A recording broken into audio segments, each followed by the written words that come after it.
So we have derivatives, which we said initially, well, the way you find a derivative is you set up a limit and slope of secant lines to give you the slope of the tangent line. Limits are a pain. We want to avoid those. So instead, what we're going to do is come up with all these rules. And all these rules came from looking at the limit definition and playing around with it. And what we need to do is we need to understand how our basic building blocks, how we take the derivative of those, and then how we combine our basic building blocks in various ways and how to take the derivative in those situations. Okay, so starting over here. The derivative of a constant is 0. Derivative of x is 1. Derivative of x to the power a is ax to the a minus 1. Derivative of sine is cosine. The derivative of cosine is negative sine. The derivative of tangent is secant squared. The derivative of secant is secant tangent. And our new one added on last time, which will show up at some point in the future, the derivative of arctangent is 1 over 1 plus x squared. This is actually a very important fact, that the derivative of arctangent is 1 over 1 plus x squared. I don't know when in the book they'll actually talk about this, if ever, but it is a useful thing to know. So for those of you who don't know, the tangent function looks like this. You should know this, hopefully, where you have asymptotes at pi halves and negative pi halves, and it actually repeats. So it's a pi periodic function. Now, when you want to find the arctangent, what we mean by the arctangent is the inverse tangent. So the first thing is, in order for us to make the inverse have, make it make sense, we get rid of all these other parts. And we just say, okay, start with here. And once you have a graph, the way you find the graph of the inverse function, and arctangent is the inverse of tangent, it's very easy. You take a graph and you flip it across the line y equals x. So that arctangent looks like the following picture. It has what we call horizontal asymptotes at pi halves and negative pi halves, and does something like this. So this is what the arctangent function looks like. All right.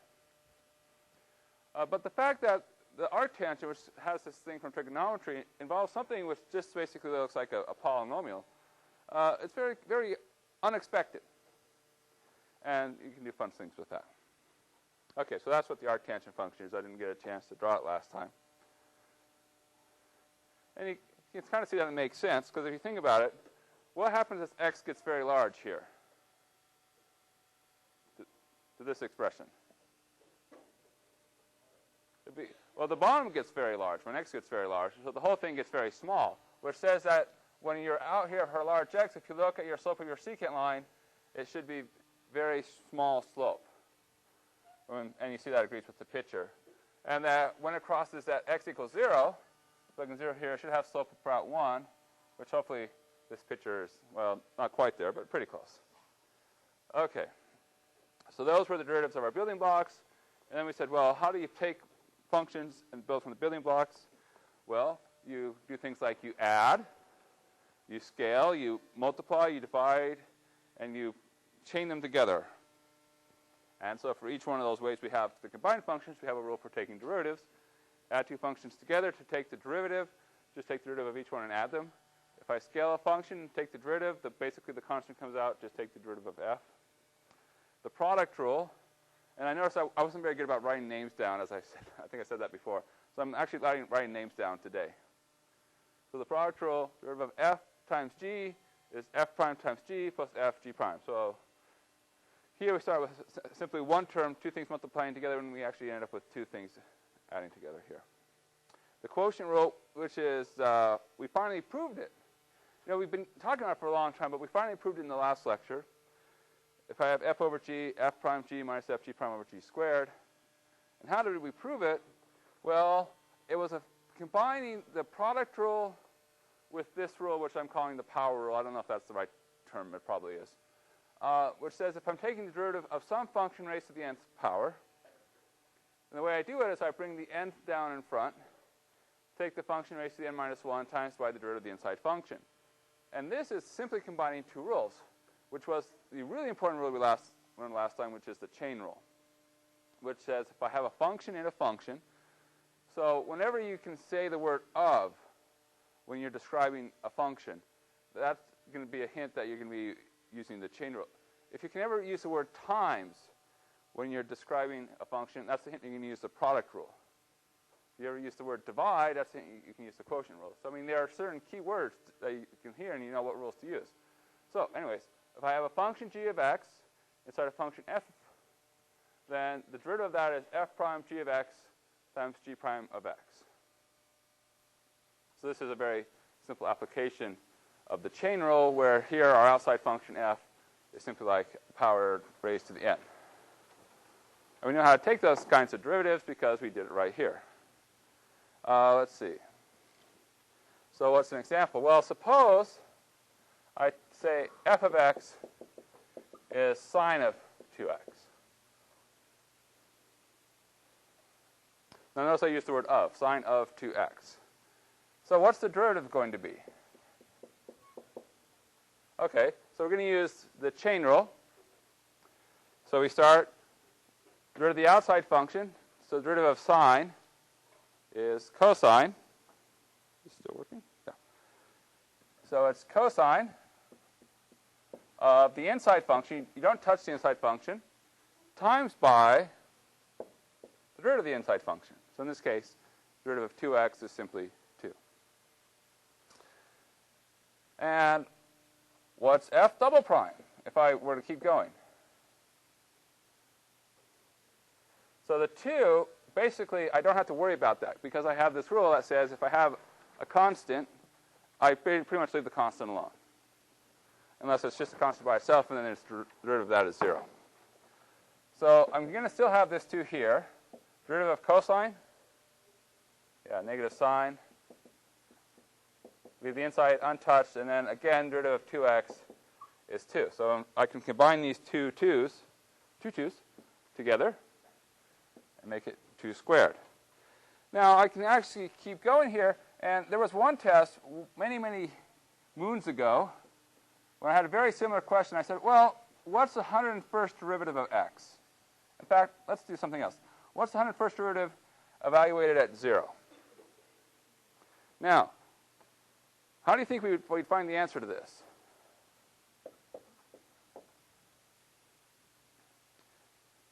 Well, there's a couple ways we can find the answer for this. One way is we can take 101 derivatives and hope we don't make any mistakes. Another way is to say, well, probably there's a shortcut. Well, let's take some more derivatives here. What's the third derivative going to turn out to be? So I still have the 2 squared. Derivative of negative sine will become negative cosine 2x. And then I have another another 2 that comes in here. And this 2 I can combine as before, make this a 2 cubed. What's the fourth derivative?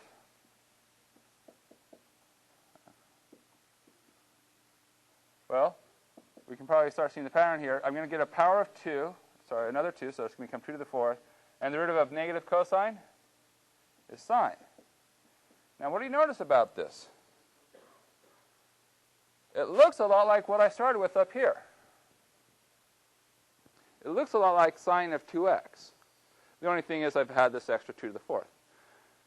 So ignoring powers of 2, what do you see? There's a pattern here. There's sine, cosine, negative cosine, sine. The next term will be something with a cosine, a negative sine, a negative cosine. And so there's essentially like a repeating every 4 times thing going on.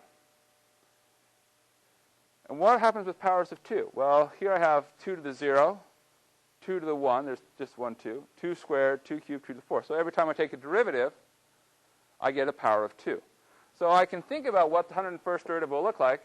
This is very similar to one of your homework problems. Well, I'm going to end up having taken out 2 a total of 101 times. So it'll look something like 2 to the 101 times some function with 2x. Now the question is, what goes here?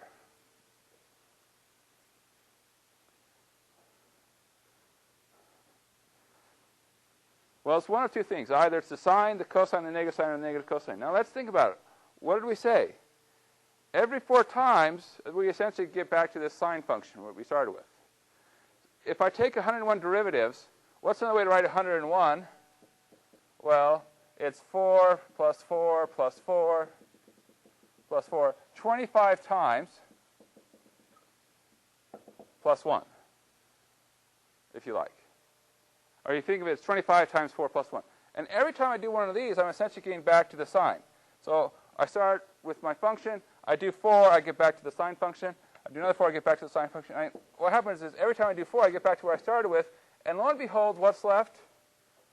1. So I'm going to do one more derivative past the sine, which leaves me with the cosine. Okay. So we actually found the 101st derivative. Now we just have to plug in 0. And what do you get? Well, what is cosine of 0? 1.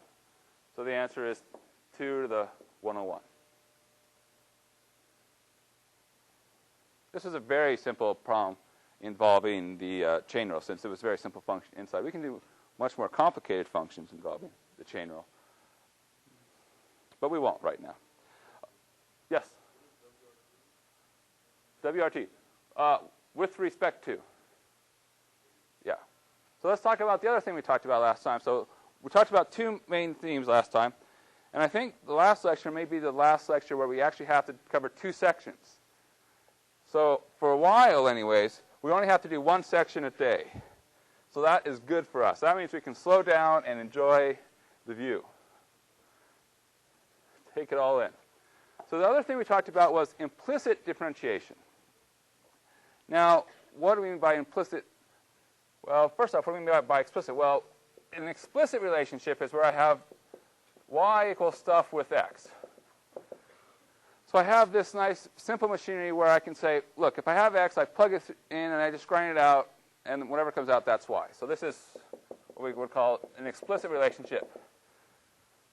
Not explicitly, explicit. An explicit relationship of y in terms of x. But sometimes we can't get to this point.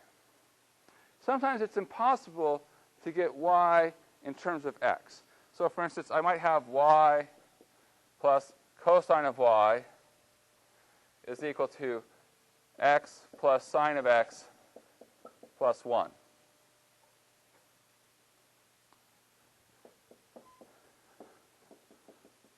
Here's an implicit relationship, because the y inside that cosine, I can't get it out of there without trying to get an arc cosine. But as soon as I take the arc cosine, then the other y will be inside the arc cosine. So there's no way to get y by itself using anything simple in this kind of expression. But that said, if you tell me something about x, I can tell you something about y. So there is, why do I keep putting a y on the end of that? That's not even a word. Okay, so there is a relationship. But I can't tell you what it is in the same sort of simple manner. But I can still ask for things like, what's the slope of the tangent line? So for instance, I may ask, what's the slope of the tangent line? And hopefully this will be nice. I just don't know here if this will be nice. At 0, 0.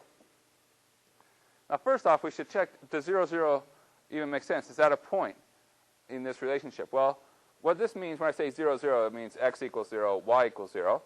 And if I plug 0, 0 in, what do I get on the left-hand side? I get 0 plus cosine of 0, which is 1. On the right-hand side, I get 0 plus sine of 0 plus 1, which is 1. So 1 equals 1. So yes, so in fact, 0, 0 is a point on this implicitly defined function. Or if you like, this is implicitly defined curve. Okay, so this is examples of explicit and implicit relationships. All right, so we have this implicit relationship. I can still ask for things like, what is dy dx? How is y changing as x is changing? So here are the steps. There's essentially, it's nice, it's only 2 steps. Today we're going to do a 3-step process. You know, today's is 50% harder. But these 2 steps are pretty easy. We want to find the derivative of y with respect to x, and we have these 2 sides that are equal to each other. Well, if the 2 sides are equal, their derivatives have to be equal. So I'm going to start with this equation, y plus cosine y equals x plus sine x plus 1. Take the derivative of both sides with respect to x. Excuse me. And there's only one catch. I'm taking the derivative with respect to x. So what I'm going to do is I'm going to think of y as a function of x. I don't know what function of x it is. That's an explicit relationship. but it is some function of x. So whenever I get to the point where I have to take a derivative of y, I write down y prime or dy dx, one of those two, whichever notation I'm working with. Okay, so after I take the derivative, then the other thing I have to do is I have to solve for dy dx. So let's go through and try it out here. So let's start with the derivative of this left-hand side. Well, right away, we're taking the derivative with respect to x, and I see a y. What's the derivative of that? Well, dy dx. I have the derivative of y with respect to x.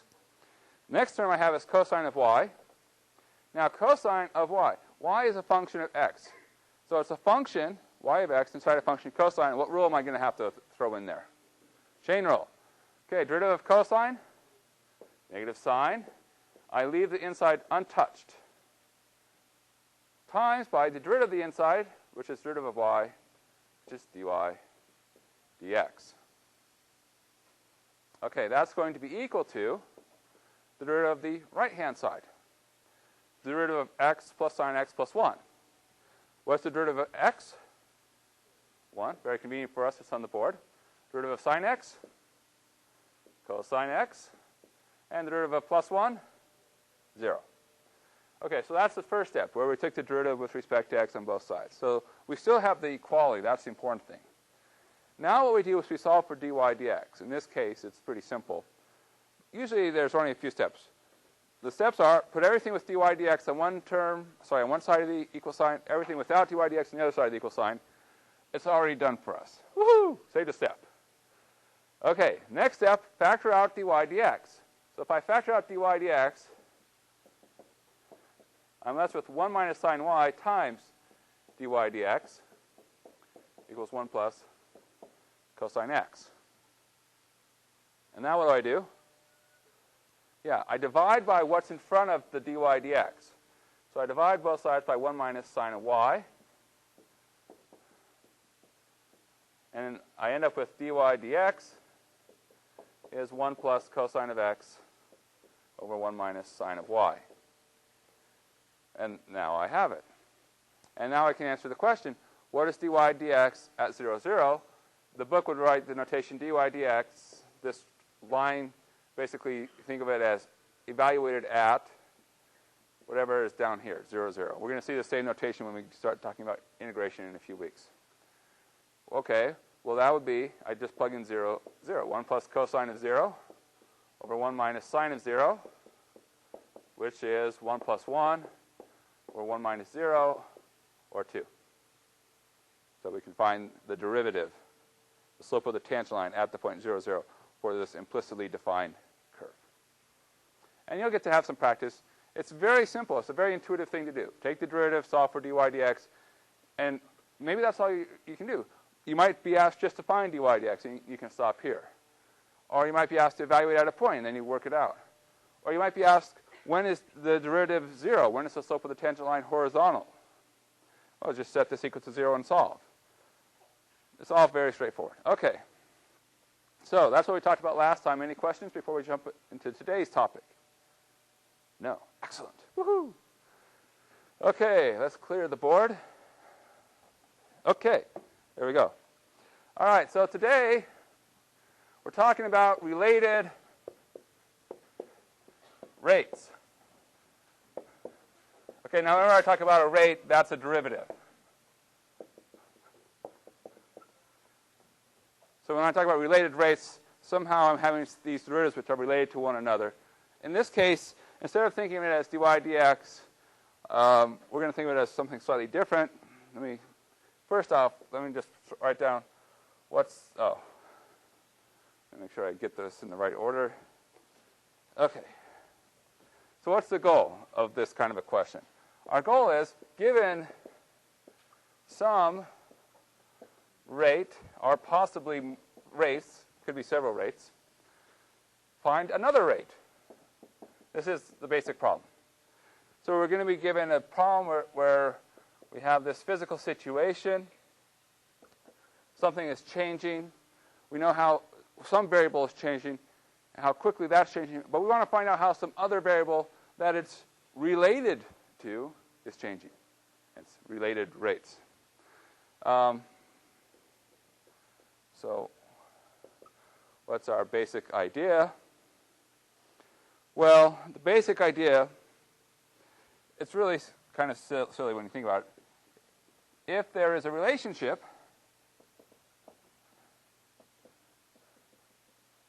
okay, takes a long time. We should come up with a shorter word for relationship. So if there's a relationship between variables,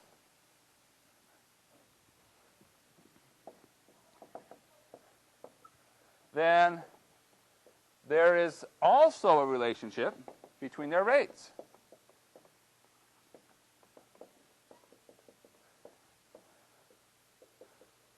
My pen is dying. And I did a very bad job of guessing how big this sentence was going to be. Okay. All right, so we're trying to find how fast something is changing given how fast something else is changing. Now, hopefully, they're not totally unrelated. Because otherwise, it's a ridiculous question. If there's no relationship between them, well, we can't tell you anything. So there's somehow these two things that are changing have to be related one way or another. Well, okay, so if there's a relationship between these two variables, or whatever you want to call it, well, then there's also a relationship between their rates. All right. So that's the basic idea.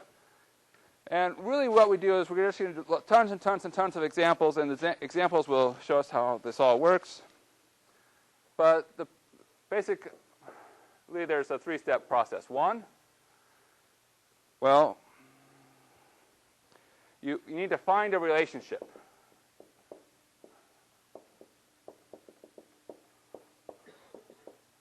between the variables. Now, when I say the variables, you're going to have something that you're given and something you're trying to find. So you want to find why are these related to one another at all? Not necessarily as rates, just as measurements of something. You might, for example, have like a sphere, and you know how fast the volume is changing. You want to find how fast the radius is changing. Well, is there a relationship between that? Yeah, there's an equation that tells us there's a relationship between the radius of the sphere and the volume of the sphere.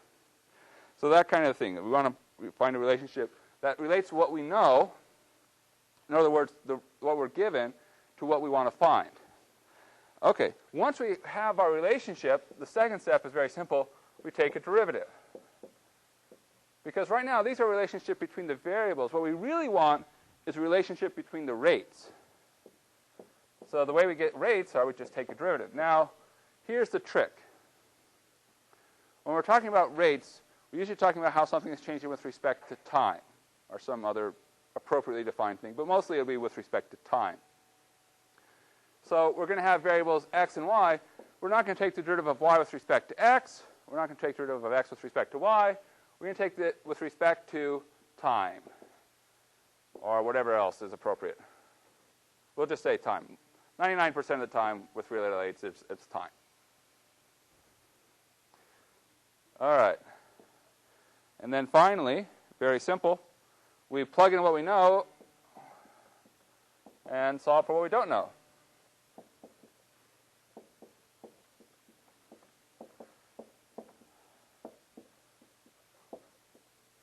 Okay.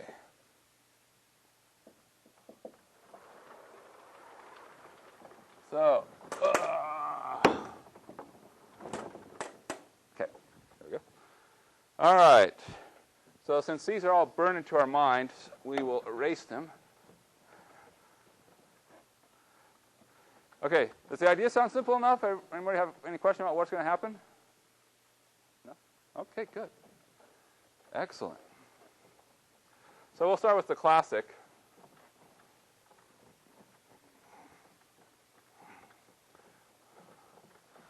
Okay, suppose there is a ladder.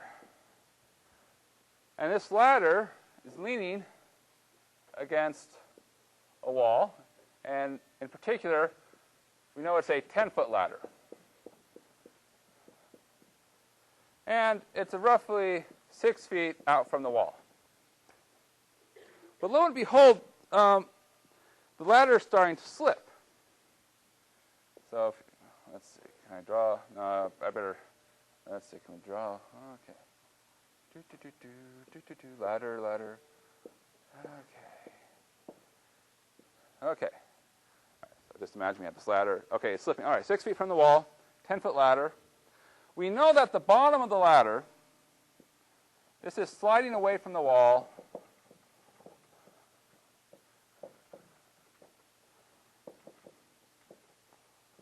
at 2 feet per minute.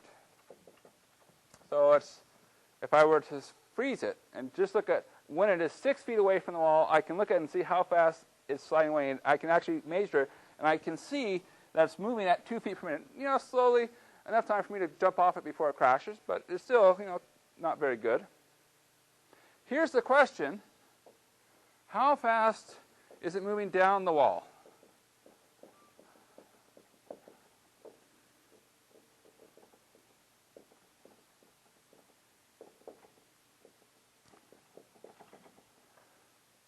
Now we look at this and we say, okay, well, it makes sense that if the bottom is moving away from the wall, that the top is going to be moving down the wall.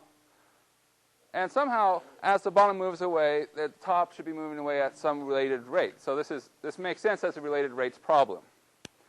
Okay, so this falls into our paradigm that we have here. Now the hard part about related rates is they almost always come in as word problems. And the things that throw us off with word problems are we don't have things like x's and y's clearly defined for us. So we have to go through and start making up variables that make sense. So we think about what we have. We want to relate the important parts of this picture. Well, first off, the fact that it's a ladder we don't care about. We're just going to think of it in the two-dimensional version here. Now, we think about, okay, well, what is changing? How do we want to relate them? Well, what's changing is this distance down here and this distance along here. What should we call this distance? X. We can call it anything we want. There's no reason we have to call it X. But X is a good thing because, you know, we've been programmed for that. X in the horizontal direction. What should we call this up here? Yeah, we call it Y. And what should we call this over here? We'll call it 10 because it's a 10-foot ladder. We could call it Z, but Z is always 10. So let's just call it 10. Okay, so we're trying to look and say, okay, I see there's these things X, Y, and 10. How are these three quantities related? Yeah, there's not that many things. You know, we don't have that many tricks. So one of our tricks is if you ever see a right-angled triangle, of course you get, well, I should write down Pythagorean theorem. This was such a cool theorem. When they proved it, they went out and they sacrificed 100 cows for the feast. Because it was a very big fact. You know, it's just like, woohoo, we proved it. This theorem has been proved hundreds of times. I mean, they have whole books that are nothing but proofs of the Pythagorean theorem. There's even a proof by a president of the U.S. who was able to give a proof. But anyways, all right, here we go. What's the Pythagorean theorem tell us? Well, it tells us that x and y are related, namely that x squared plus y squared equals 10 squared. Now, I could have said x squared plus y squared equals c squared, but c is a constant. Now I got my relationship. Now, let's point out a few other things before we go too much further. What do we know about x? Well, we know this is 6. So we're interested in what happens at x equals 6. What else do we know?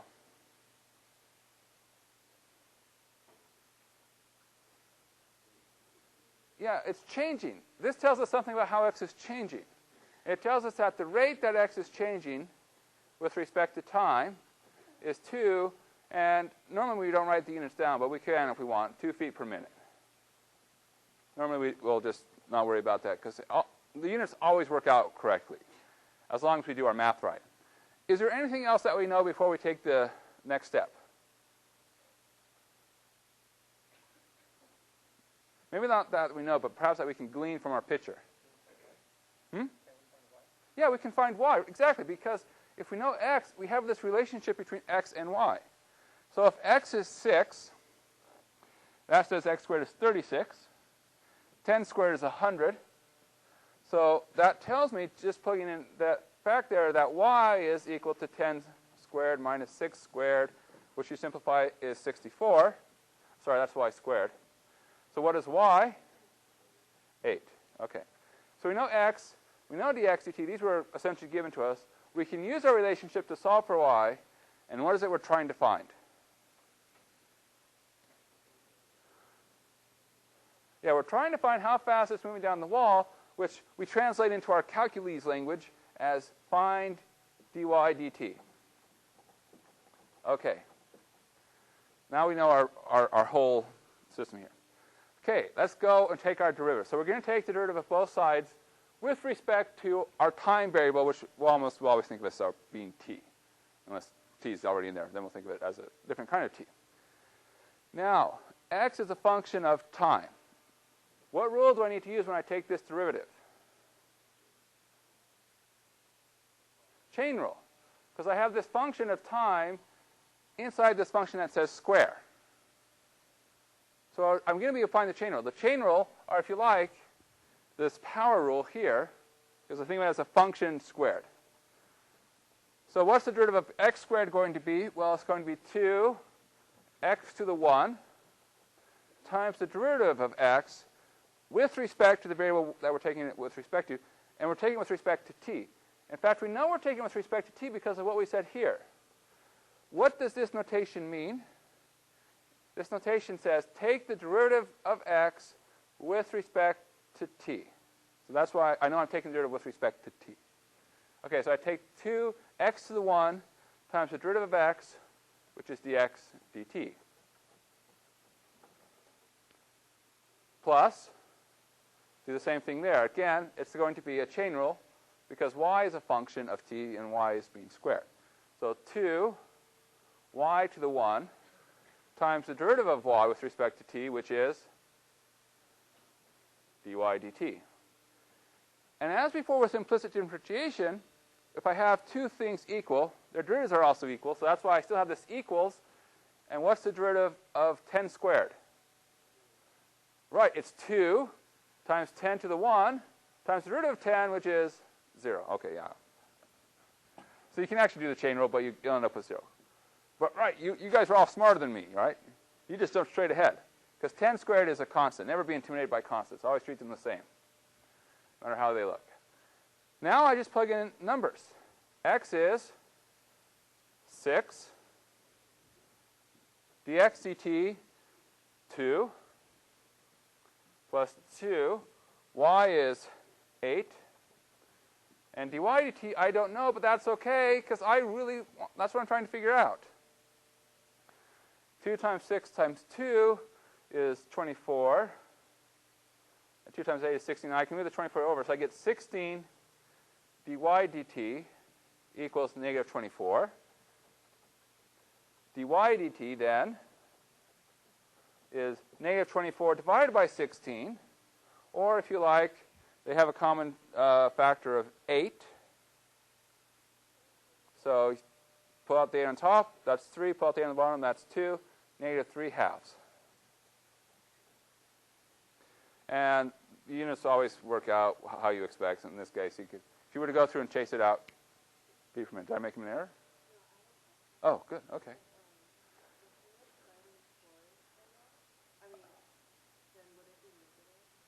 Well, yeah, you just have to interpret this in the right way. Yeah, we would make this a negative if it were sliding towards. Because the reason why we chose this to be positive is we think about, okay, if x is the measurement from the wall to the bottom, we didn't say that explicitly. We just said, oh, this is x. What is x? X is the measurement from the wall to the bottom. If it's sliding away, is x getting larger or smaller? Getting larger. So that's why it should be a positive derivative, not a negative derivative. So we chose to. If it was moving towards the wall, x would be getting smaller, so we would have made it negative in that case. Okay. And this is it. We're just going to keep doing this over and over and over again, just with different problems. Okay? Everyone happy with this one? Don't worry. You'll get to do like 5 of these on your homework. And at least 1 on your test. And probably 1 on the final, too, because these are so much fun. Because these are the ones where you get to use word problems. Word problems are so much easier with these. All right. So here's a fun one. This one is from the book. I liked it.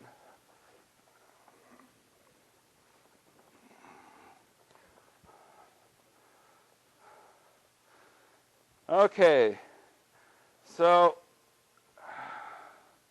there's somebody who has gone out to watch a rocket launch. Of course, to watch the rocket launch, you can't be right next to it. It's very dangerous. So they're actually 10 kilometers away. So here's our little tiny person over here. And over here, we see our rocket going up. Okay, all right. I finally get to use my these colored markers. I've been waiting so long. Okay, now, here's the question. This person is observing the rocket, and when he notices that this angle here, theta, is pi thirds, at that exact moment of time, he's keeping track of how he has to adjust the elevation. And he notices something. He notices that at this angle, the elevation that he has to change his elevation to see the rocket is changing at a rate of 0.2 radians per second. Is it second? I probably didn't even write this down because I was just being silly. Oh, okay. Let's change it to minute. I don't know what's realistically possible. Okay, minute. Okay, all right. There we go. Okay. Now the question is, how fast is the rocket going?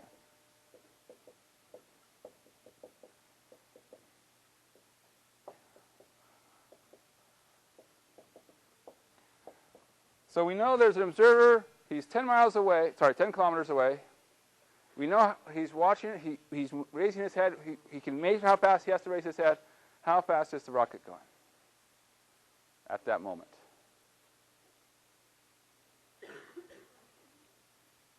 Okay.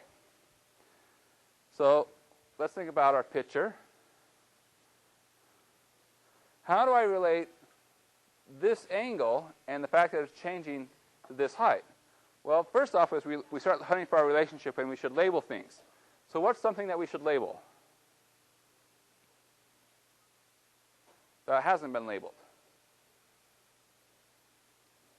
Yeah, we want to find how fast the rocket is going. So what we're asking for is how fast is this changing? So we should give this a name. What do you want to call it? Y? Okay, we'll call it Y. Why not, sir? All right. So what we want to find is we want to find dy dt. That's our goal. That's what we're shooting for. How fast is the rocket going? That's the measurement, dy dt. Now, what relates this theta, which is changing, this y, which is changing, and this 10, which is fixed? Yeah, the tangent function. So I could say that the tangent of theta is y divided by 10.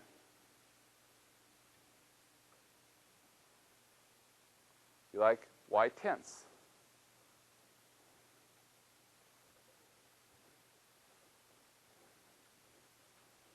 Okay. So now we have our relationship between between theta and y. So we found a relationship between theta and y, so of course their rates are also related. So now we take the derivative of both sides with respect to t. What's the derivative of the left-hand side? Yeah, secant squared theta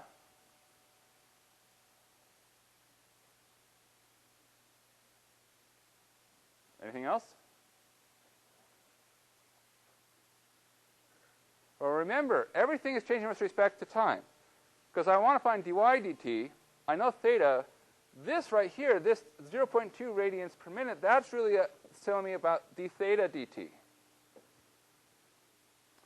So I'm not taking the derivative with respect to theta, I'm taking it with respect to t. So I have to, again, it's really applying the chain rule when we're doing these related rates problems. So derivative of tangent theta will be secant squared theta times the derivative of theta, which is d theta dt. equals, the tenth is a constant. Let me just pull it out in front. 1/10 dy dt. And now we just start plugging numbers in. Okay, so what is secant of pi thirds?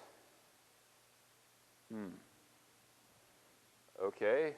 Humana. Okay, so let's see. Theta cosine theta. So 0, pi 6, pi fourths, pi thirds, pi halves. It starts off, cosine of theta is 1. Pi 6 is square root of 3 halves.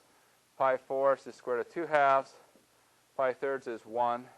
Sorry, half. I didn't finish that. And then pi halves is 0. Okay. So I know cosine of pi thirds is a half. So what is secant of pi thirds? Yeah, it's just secant of pi thirds is 1 over cosine of pi thirds. So it's 1 over half, or 2, as everybody already said. Okay, so I'm going to plug in what I know. I know that theta is pi thirds. That comes from this point here. I know d theta dt is 0.2. So I get that this is 2 squared times 0.2 equals 1/10 dy dt. Now, I move the 10 to the other side. So 0.2 times 10 is going to be 2 again. So I have a 2 squared times another 2, so that's 8 equals dy dt. And there's our answer, 8. Now, how do we interpret this 8? What will the units be? Well, they're going to be exactly what you expect them to be. What's the only reasonable set of units we have? Well, the only distance that we measured was measured in kilometers. The time was measured in minutes. So 8 kilometers per minute. By the way, I will say radians are essentially, we call them unitless. They're without units. But that's something else from trigonometry. All right, let's see. Can we get another one started? All right, we'll start one up. And we may not finish it today, but we'll finish it next time. All right, so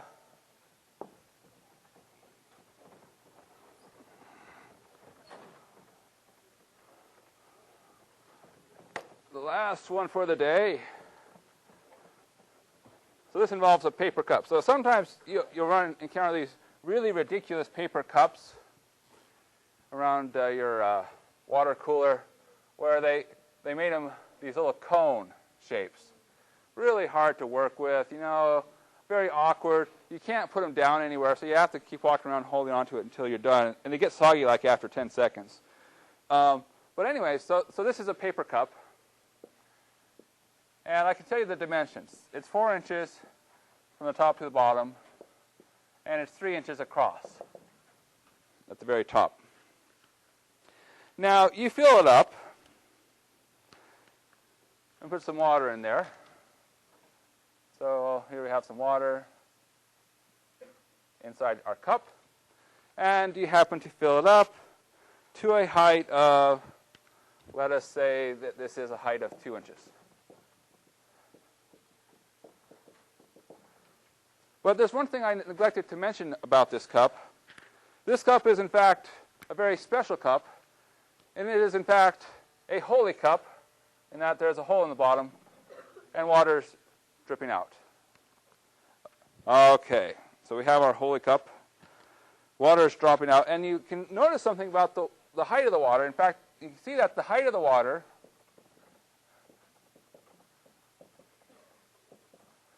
is dropping at 1/2 inch per minute. Here's the question. How fast is the volume changing?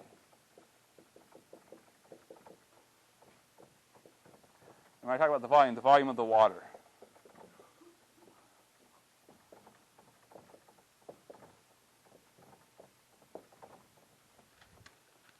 Okay.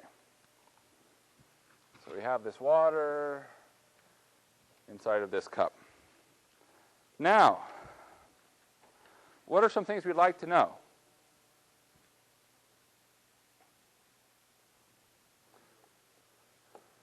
Well, what we want to know is we want to know the relationship. Once we have the relationship, that's really about, I'd say, 80% of the work on these kinds of problems. Is figuring out what's the right relationship. How do I set it up? Because once you have the right relationships, it's really just almost plug and chug. But finding that relationship, you have to think about it for a second. Well, what is it that we know? Or I should say, what is it that we know that's changing? The height, yeah. And what is it we want to know about the volume? So what we're looking for is we're really looking for a relationship that tells us something about how the volume of the water is related to the height of the water. So that's what I'm searching for. I'm searching for something that relates those two quantities, the volume and the height. So we think about it, and we go back to our high school geometry days. Say, well, wait a second. I tend to recall something here. If I have this cone, that if this is the radius is r, and the height is h, the volume, well, that's simple. 1/3 pi r squared h. This, by the way, is also in the front of your book. So I didn't make this up. All right. So we know that the volume is 1/3 pi r squared h. Now, we're pretty happy because we're relating the volume, which we want to know, with the h, which we know. But what's our problem? The r. See, the r is also in here. And as the water drips out, r is also going to be changing. So we don't really have exactly what we want just yet. We're close. We have something with volume relating something with h, but we sort of have this extra thing here. So our next step is figuring out what to do with that r. Now let's take a slice of our picture here. In particular, I'm going to come back to this cone. I'm going to just slice it in half. If I slice it, what picture do I see? I see a triangle. Actually, I should color code this. I see a triangle. Ah. And of course, I see the water. And here is the height of the water. Now, what is the total height here?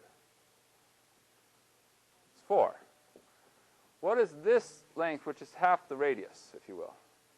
Or half the diameter? 3/2, right? 1.5. Now, we really want to know, given this h, what is this r? Well, what do you see here? You see two triangles. You see this triangle here, and you see this triangle up here. And you think about those two triangles, and you say, you know, there's something about these two triangles. They look kind of the same. In fact, I would go so far even to say that they are similar. They're similar triangles. The nice thing about similar triangles, if I look at the right ratios, the ratios match. This is why we do trigonometry, because those ratios, sine, cosine, tangent, don't depend on the size. They just depend on the shape. So for instance, if I look at this side, which is r, to this side, which is h, off the little triangle, that's the same as this length, which is the sort of the r at the very top, 3/2, over this length, which is 4, or if you like, 3/8. So I can tell you something about r. In fact, r and h are related.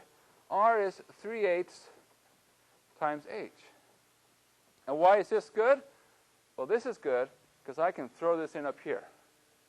So I get the volume is 1/3 pi 3/8 h squared times h. And what's the next step? Well, we leave because we're out of time. So we'll have to wait and finish it